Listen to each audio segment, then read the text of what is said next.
Hazme un favor, Doribel, dame la Biblia que se me quedó.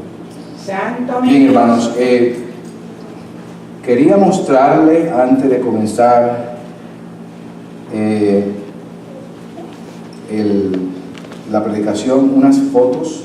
No sé si están disponibles o ya. Perfecto. Siéntense por un momento. La razón que quería compartir esto es porque algunos hermanos pues deseaban ir al bautismo de mi hijo. El domingo pasado pues hicimos el servicio temprano como a las 11, de 11 a 12, y luego salimos a bautizar a nuestro hijo Noah, que es ese que está ahí. Teníamos un video pero no salió, y algunos hermanos pues querían ir y no pudieron ir. Era un poco difícil. Quería mostrarle el bautismo de mi hijo Noah, que acabó de llegar a la Marina y se fue nuevamente. No sé si hay otras para saber. Otras más. Ese es el pastor Freddy, mi persona. Ahí lo sumergimos, continúa. Y ahí pues ya salió mojado y hecho una nueva criatura. Quería compartir esto con ustedes, hermanos, porque ha sido una bendición para nosotros. Esto es algo hermoso. Nuestro hijo, pues, antes de irse para allá, pues, estábamos un poquito preocupados con él, con algunas actitudes, pero nada grave. Dios obró en su vida de una manera tan linda que vino transformado. Y realmente él quiso bautizarse y tuvimos la oportunidad única de poder bautizarle como padre y junto al pastor, y esto fue una linda bendición, no solamente para nosotros, sino para la iglesia que estaba presente, la iglesia que nosotros pertenecíamos, estaba repleta, y fue una linda experiencia para nosotros, y queremos compartir con ustedes esta experiencia tan bonita para nosotros. Vamos a estar en pie ahora. Santo Dios.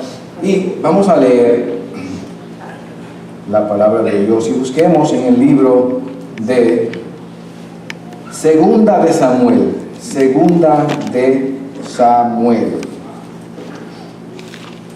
Usualmente, pues es rara vez que yo realmente predico en base del Antiguo Testamento, no porque el Nuevo Testamento sea mejor, sino que el Nuevo Testamento pues es donde tenemos las instrucciones de Jesús, de los apóstoles, y el Antiguo Testamento nos da más la historia de Israel y la podemos utilizar como ilustración, por supuesto. Vamos a buscar el libro de Samuel, segunda de Samuel, capítulo 12. Capítulo 12, segunda de Samuel. Y vamos a leer unos textos aquí donde nos va a dar pues la historia o el relato que le aconteció a David, para tratar la temática que queremos tratar hoy. Estamos en segunda de Samuel, capítulo 12, verso 1 en adelante. Si lo tienen, digan amén, o ouch, o sí. Amén. Bien. Leemos entonces en el nombre del Trino Dios, Padre, Hijo y Espíritu Santo. Y dice así, segunda de Samuel 12, 1: Jehová envió a Natán a David, y viniendo a él le dijo: había dos hombres en una ciudad, el uno rico y el otro pobre.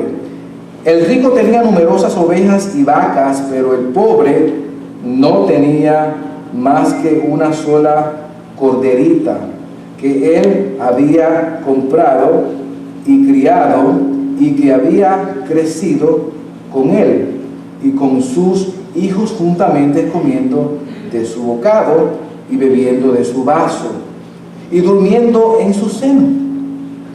Y la tenía como a una hija. Y vino uno de camino al hombre rico, y éste no quiso tomar de sus ovejas y de sus vacas para guisar para el caminante que había venido a él, sino que tomó la oveja de aquel hombre pobre y la preparó para aquel que había venido a él.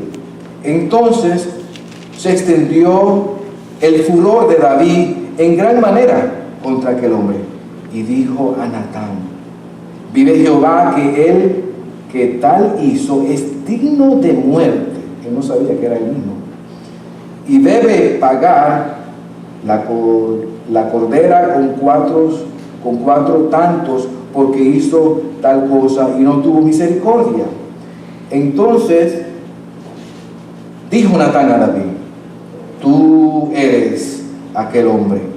Así ha dicho Jehová, Dios de Israel: yo te ungí por rey sobre Israel, y te libré de la mano de Saúl, y te di la casa de tu señor y las mujeres de tu señor en tu seno. Además te di la casa de Israel y de Judá, y si esto fuera poco, te habría añadido mucho más.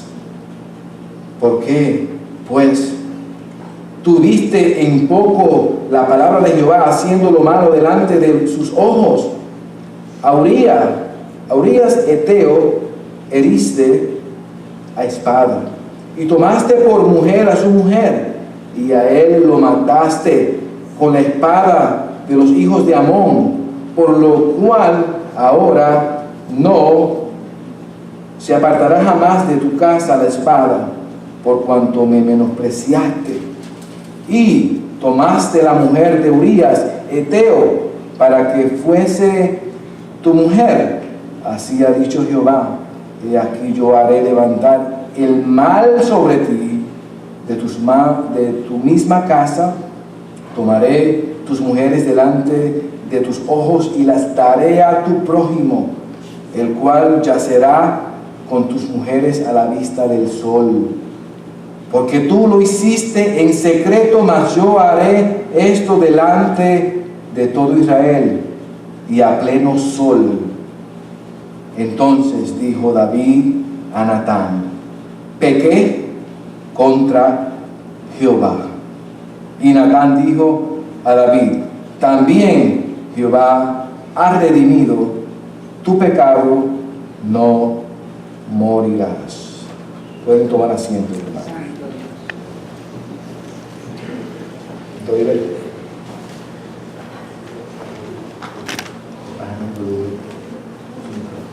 Número 2. Bien, hermanos, quizás ustedes ya han escuchado o están familiarizados con la historia de David, ¿no? Sabemos que David era un rey, y en esta ocasión, en el relato que estamos hablando, pues se descuidó de una manera, en gran manera. Y no vamos a hablar del relato ahora, sino solamente la vamos a tomar como una base para tratar la temática que comenzamos el domingo pasado y que me quedé con el deseo de continuar, dado a que algunas personas se acercaron a mí y dado que el tema requiere más explicación. Y la temática que estamos tratando es el arrepentimiento. La semana pasada, el domingo, tratamos el tema de lo que no es arrepentimiento, y mencionamos que el arrepentimiento no es un asunto que ocurre a los inconversos solamente, sino que el arrepentimiento es algo que debe ser practicado por los creyentes continuamente. Una vez usted es salvo, también tiene que continuar arrepintiéndose de los pecados que cometemos. Hablamos también que el arrepentimiento no es remordimiento, no es simplemente un sentir de culpa, pero en el cual solamente miramos nuestros beneficios, nuestra conveniencia, sino que debe haber una postración y debemos arrepentirnos porque reconocemos nuestro pecado y no simplemente por un remordimiento. También hablamos que el arrepentimiento no es ser religioso, ir a la iglesia, leer la palabra, hacer actividades eclesiásticas. Eso no es necesariamente vivir arrepentido. También hablamos que el arrepentimiento no es reforma o reformación, o sea, el intento de cambiar con mis propios esfuerzos, sin la ayuda de Dios. Y concluimos hablando de que el arrepentimiento no es el tener convicción de pecado.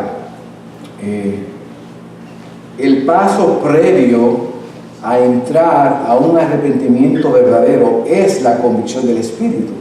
Que la convicción del Espíritu es esa luz que nos da el Espíritu de que somos pecadores. Ahora, el nosotros entender o el ver que somos pecadores porque el Espíritu Santo nos convence de eso, no hace que nos arrepintamos necesariamente. Nosotros podemos y tenemos la capacidad de rechazar al Espíritu Santo de lo que nos muestra de cuál es nuestro pecado. Podemos rechazar o podemos rendirnos a Él y decir: sí, Espíritu Santo, veo lo que me señalas, veo mi pecado y me entrego a ti en arrepentimiento.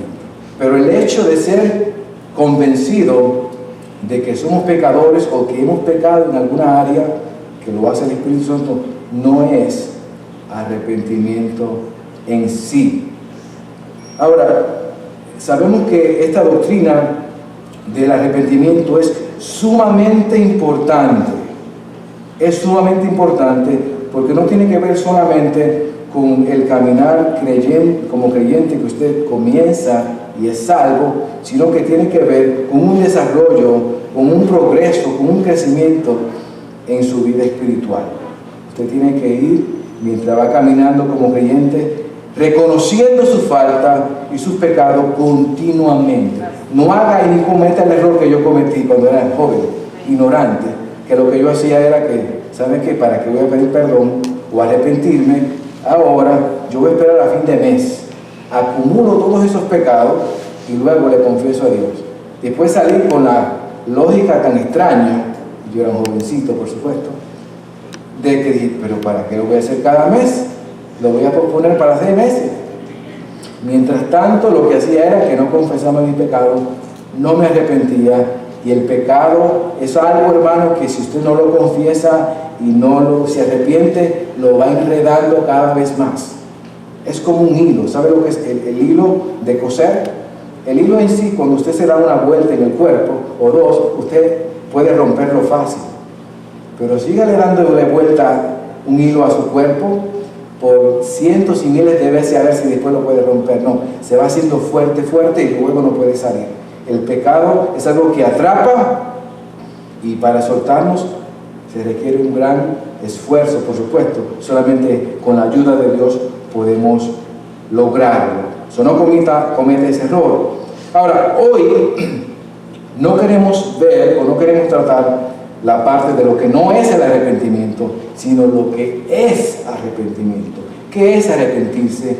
¿Qué encierra el arrepentimiento? Ahora, hay dos palabras, y aquí tenemos que ser un poquito técnico para entender el origen y el significado de la palabra. En el Antiguo Testamento hay dos términos o dos palabras que se usan. Las voy a mencionar, pero no tienen que anotarla. La primera es nasham, que significa lamentarse. Lamentarse, eso es arrepentimiento en el Antiguo Testamento, o llegar a deplorar algo. Un ejemplo lo vemos en Job 42:6 de esta palabra, donde Job dice: por tanto me aborrezco y me arrepiento. La palabra arrepentir aquí significa lo lamento profundamente, es un lamento que siente la persona. La otra palabra es shub, S-H-U-B, que significa volverse a tornarse del mal al bien, volverse a tornarse hacia lo bueno.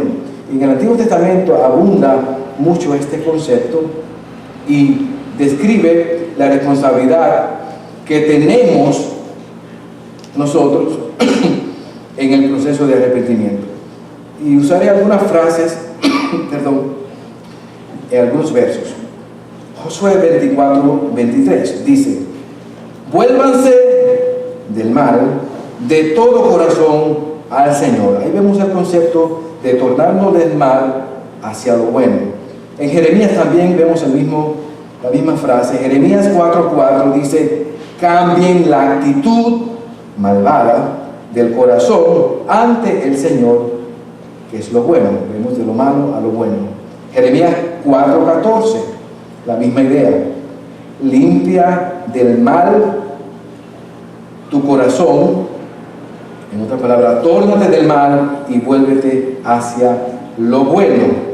Y Oseas 10:12, que dice: aren de arar, aren la dura tierra de sus corazones. Y aquí vemos el mismo concepto de tornarnos del mal hacia lo bueno. Ese es el concepto de arrepentirse en el Antiguo Testamento. Y esta es una responsabilidad de la persona en el proceso de arrepentimiento. Hazme un favor, bájame un poco el 4.